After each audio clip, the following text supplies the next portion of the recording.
Hey guys, I know it's been a while, my apologies. Quarantine got the best of me, but I am back and I'm here to show you a quick little video about how I use perlite to propagate some of my plants.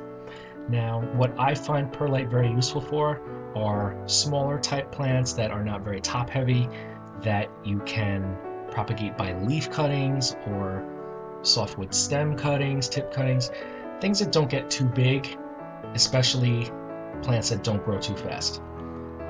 So for this example, I'm going to show you African violets. Here you can see you take the leaf cutting, as you normally would, that you would place in soil to propagate or place in water. Just stick it in the perlite. Keep the perlite nice and moist. I use a reservoir at the bottom of the container, either another dish that this cup will sit in or the pot will sit in, but you always make sure you have that reservoir full of water. And you can either do a single leaf cutting, you could do multiple leaf cuttings.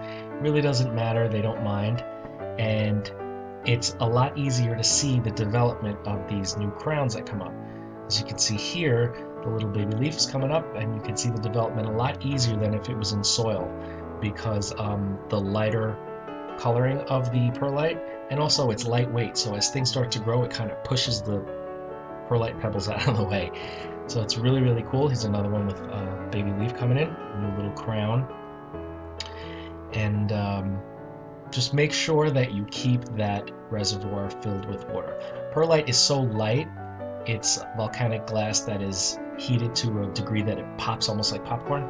So that's very lightweight, and the water evaporates very quickly out of it. So if you don't have a reservoir that this medium is sitting in, it's going to dry out pretty quickly. And there go your propagations. Here's another one that's showing a little crown on a variegated African violet.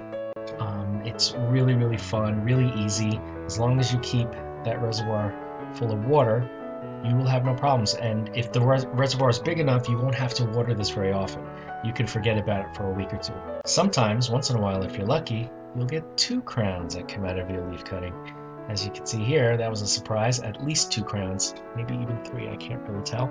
But one thing that I also experimented with, aside from just propagating in perlite, is completely growing in perlite. Now, once the plants get to this size, you can then start fertilizing the water with a hydroponic fertilizer.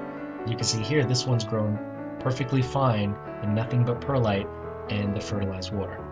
So it's definitely an option if you want to try something different.